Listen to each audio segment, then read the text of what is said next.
दोस्तों, अमेरिका को डबल झटका लगा है। जी हां, एक बहुत बड़ी खबर आप तक पहुंचाने जा रहा हूं। खबर यह है कि अमेरिका का जो सीरिया में बना हुआ बेस कैंप है, वहां पर भारी तादाद में अमेरिकी सैनिक मौजूद थे। तभी ईरान की एक बैलिस्टिक मिसाइल वहां पर दागी गई है। इस वक्त की बड़ी खबर यह भी निकल कर आई है, भारी नुकसान अमेरिका को उठाना पड़ा है। सीरिया में बना अमेरिका का बेस कैंप न केवल तबाह हुआ, खबर यह है कि 80 लोगों की मौत की खबर है। कौन लोग हैं, क्या है, अभी खुलासा नहीं हुआ, लेकिन माना जा रहा है अमेरिका का सबसे बड़ा नुकसान इसे बताया जा रहा है। यानी ईरान ने जो कहा था वो कर दिखाया। यही नहीं, खबर दिखाऊंगा कि ईरान के न्यूक्लियर फैसिलिटी पर हमला करने के बाद अमेरिका बड़ी बड़ी डींगे हाँक रहा था, लेकिन अब खबर निकल कर आई है कि अमेरिका ने ईरान के न्यूक्लियर फैसिलिटी पर जो हमला किया उसका कोई फर्क नहीं पड़ा।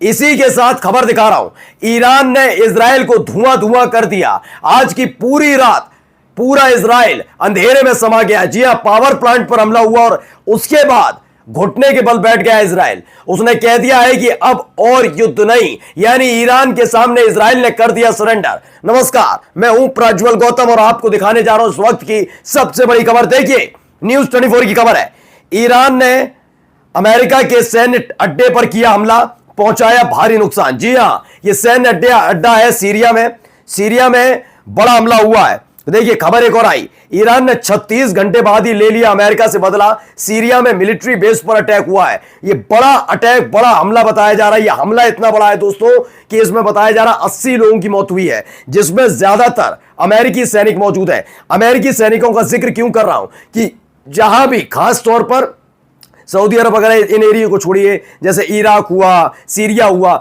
इन इलाकों में जो बना हुआ इनका मिलिट्री बेस है, वहां पर ये आसपास भी उस देश के नागरिकों को फटकने नहीं देते, भरोसा ही नहीं करते। इराक में रहकर इराक के लोगों पर, सीरिया में रहकर सीरिया के लोगों पर भरोसा नहीं करते, इसलिए आसपास इनकी ज्यादा जमावड़ा नहीं होता। ज्यादातर अमेरिकी बेस कैंप के पास आपको अमेरिकी सैनिक ही नजर आएंगे।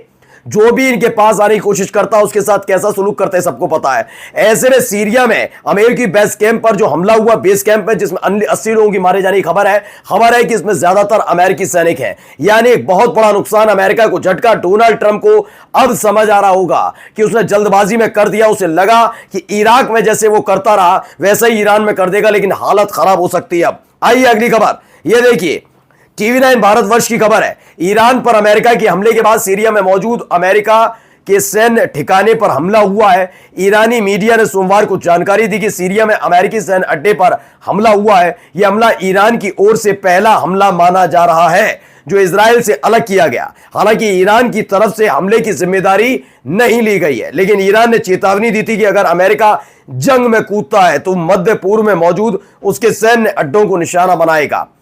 अभी ईरान ने इसके बारे में कुछ नहीं कहा है, उसने ये नहीं कहा मैंने किया है, लेकिन अमेरिका को पता है कि उसके निशाने पर, ईरान के निशाने पर अमेरिका है। इसीलिए खास तौर पर सीरिया और इराक के लिए, इन तमाम इलाकों के लिए कहा था कि बच के रहिएगा।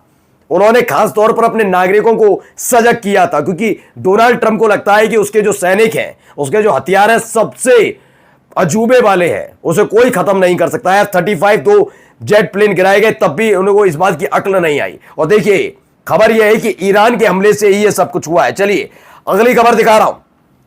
खबर क्या है, उमाशंकर सिंह ने ट्वीट किया एक रिपोर्ट के मुताबिक, ये वॉल स्ट्रीट जर्नल की रिपोर्ट है, इजराइल ने ईरान को संदेश भेजा। क्या संदेश है? हम युद्ध समाप्त करना चाहते हैं।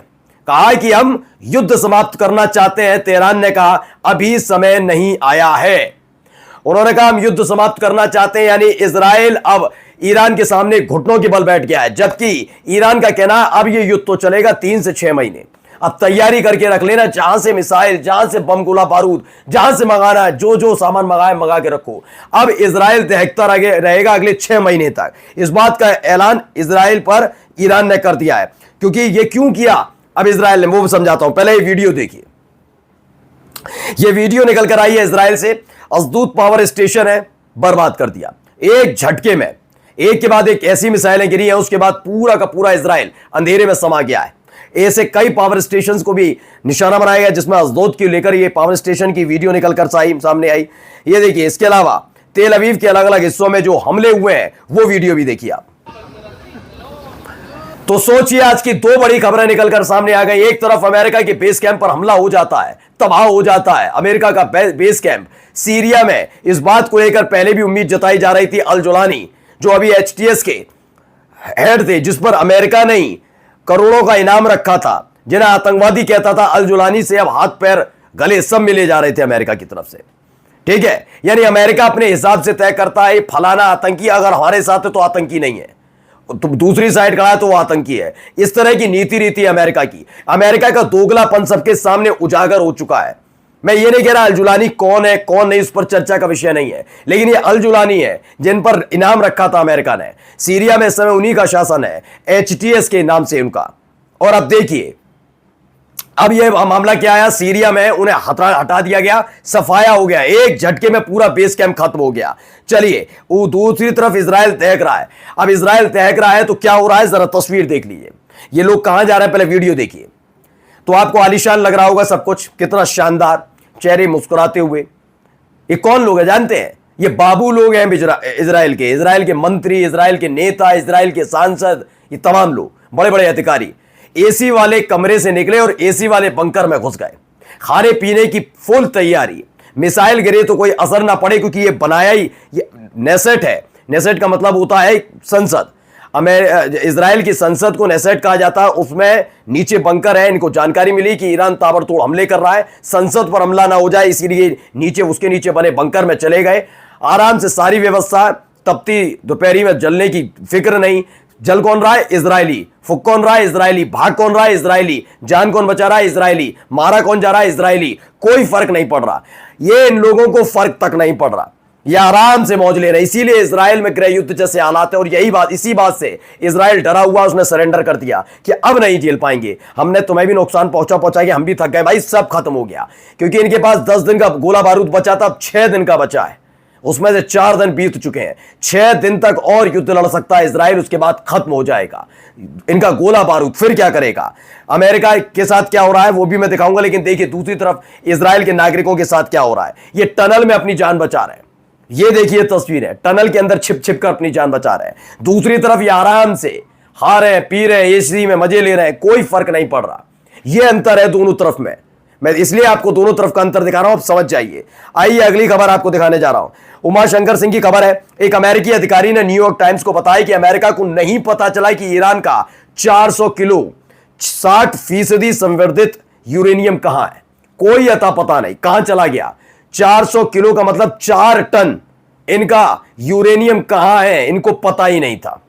ये हालात पैदा हो गए।